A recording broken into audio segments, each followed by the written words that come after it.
观众朋友们，晚上好，欢迎您收看由凤凰卫视每周台为您带来的天天话题栏目，我是小诗。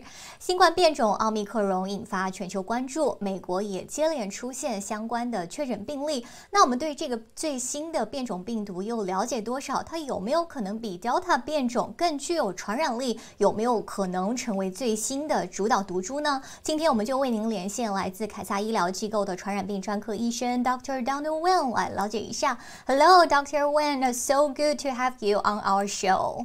Hi, thank you for having me. I'm excited to talk today. Right. Let's start first with the arrival of Omicron variant.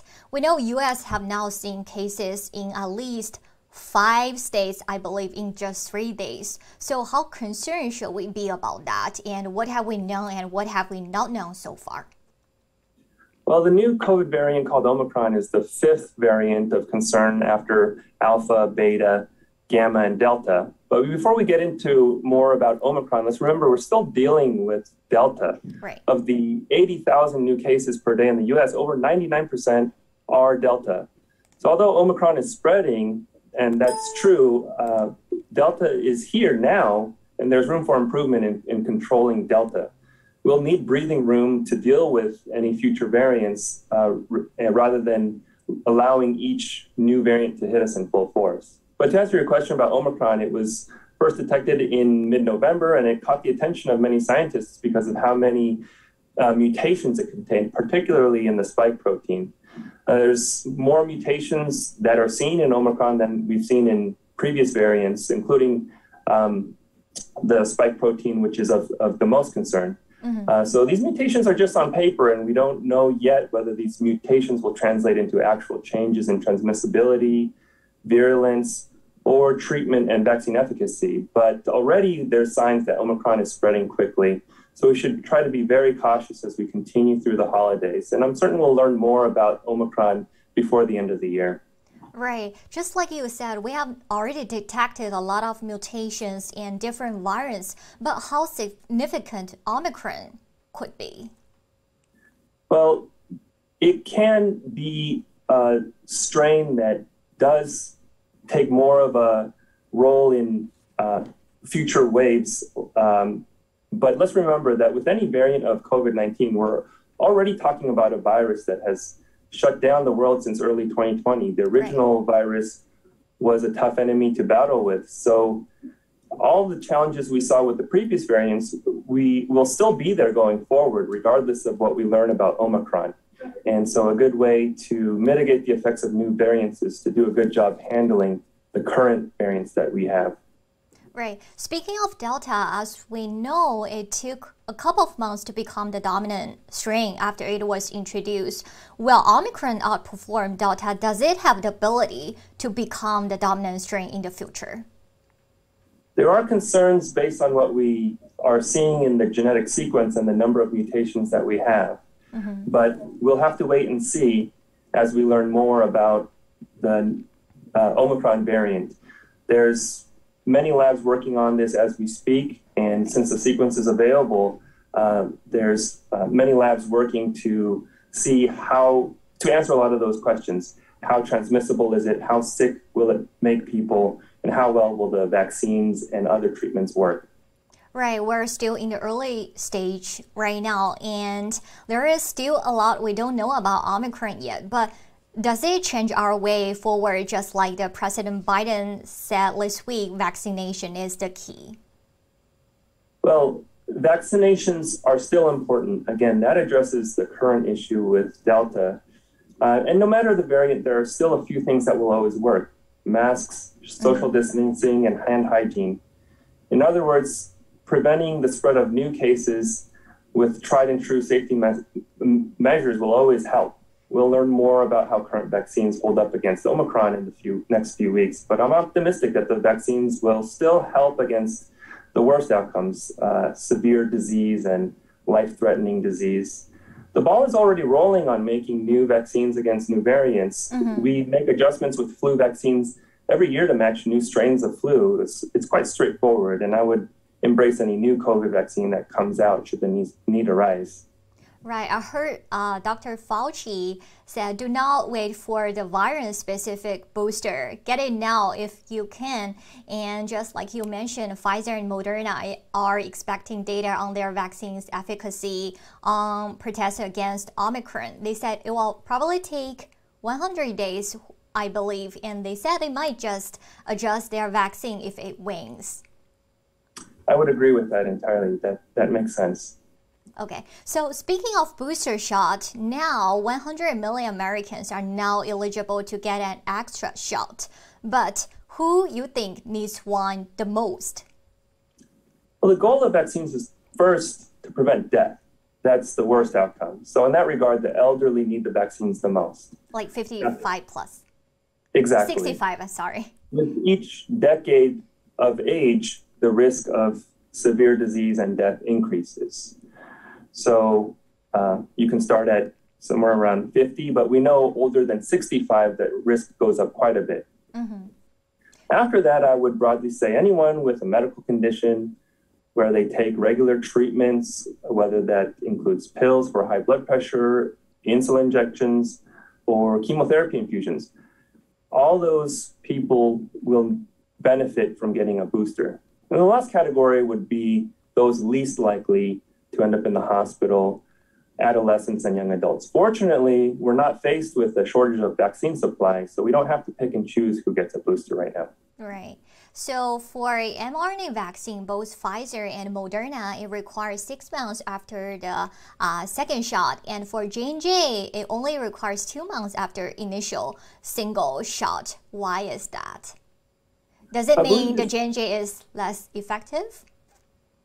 I can see why someone would think that J&J is less effective, but I think this has more to do with the way these clinical trials are conducted, especially during an unprecedented worldwide pandemic. Under normal conditions, vaccines are able to go through trials over the span of several years to really figure out what the optimal timing is. But unfortunately, we're in a time crunch to roll out these vaccines. So some argue that Johnson & Johnson should have always been a two-part vaccine with the first dose and the second dose.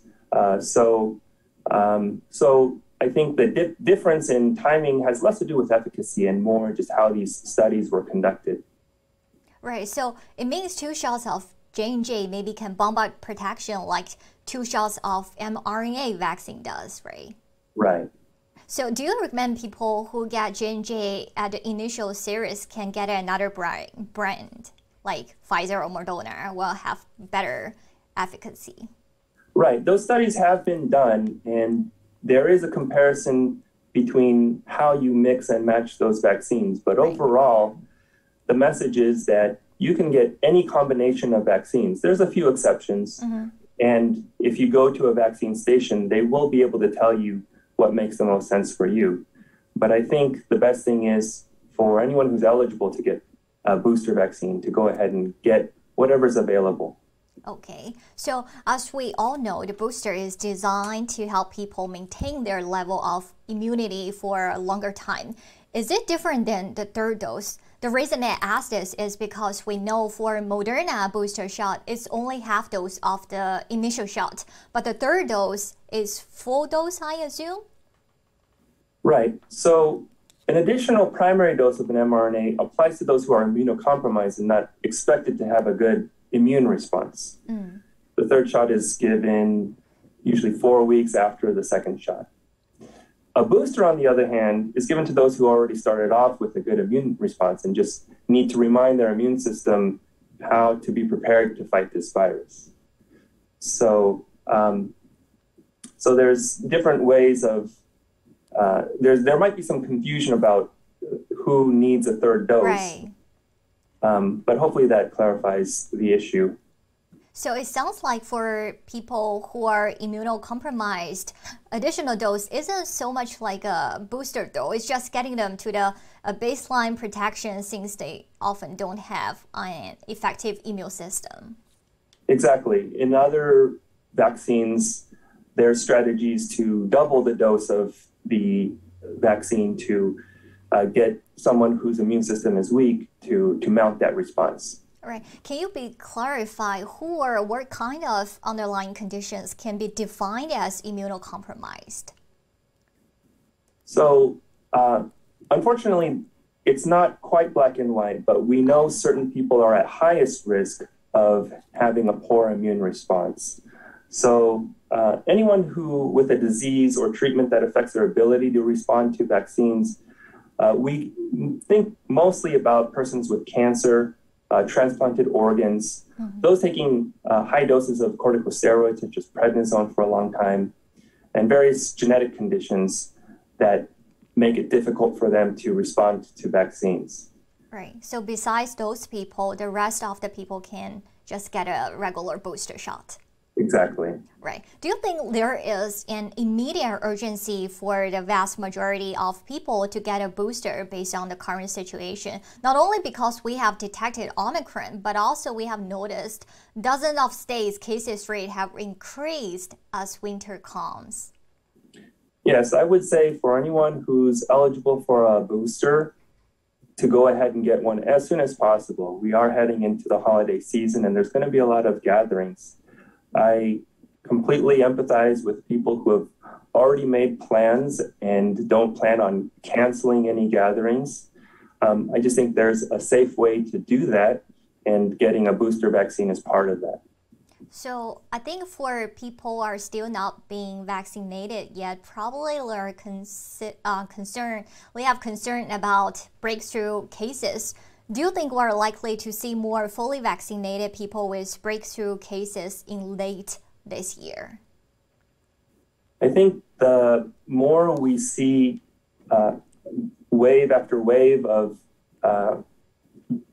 infection related to holiday gatherings, the more we're going to see these breakthrough cases, just as the overall numbers of infections increase. But that shouldn't dissuade anyone from getting vaccinated. So it will still definitely protect extra protection. Yes, absolutely. Right. As we see, the most dramatic declines are related to the vaccine's ability is to prevent asymptomatic or mild infections. So how concerned should we be about that? Well, I think mild infections can definitely still occur in folks who are vaccinated. Remember, the goal of the vaccine is to prevent death and hospitalization, and I think it's quite good at doing that. Milder symptoms such as sore throat and headache are not something you want to deal with, but I think that's preferable to ending up in the hospital. Is it a good idea to go for a vaccine go for a booster that is different from the one people got the first time around? We're talking about mix and match here. How safe and effective it can be?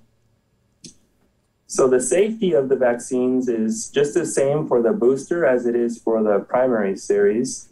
And we know after having administered millions of vaccines that these are safe. There are some side effects that have made the headlines, specifically with the Janssen vaccine, with rare blood clots, and with the mRNA vaccines with inflammation of the heart. Those are still quite rare. And I think overall, it's still safe to get the vaccine. Okay, but yeah, go ahead, sorry. And when it comes to mixing vaccines, they shouldn't be seen as something where the risk suddenly jumps up because you're getting separate manufacturers, separate types of vaccines. Right, but if people have bad side effects from the first vaccine they got, is it a good idea now to choose for another one? Well, I think that has to be a careful decision made with each person's doctor, and it really depends on the type of reaction they got. True allergic reactions or severe side effects shouldn't be confused with milder side effects, such as soreness in the arm, a rash developing at the site of injection, or just feeling a low level of energy, or even having low-grade fevers. If the side effects from the vaccine are mild, for the most part, it should be safe to get a second dose and a booster. So it sounds like booster could show about the same side effects that we had after those first series shots. Exactly. Right. Do you think we're gonna have booster over booster in the future, like flu shot? That's a possibility, but we'll have to wait and see. The better we can control the current spread, the lower the need for something like that in the future. Right, so we will see. So thank you so much for talking with us about the latest development of COVID-19. We're looking forward to talking with you again. Thank you. 那也非常感谢电视机前观众朋友们的收看，我们下期再见，祝你晚安。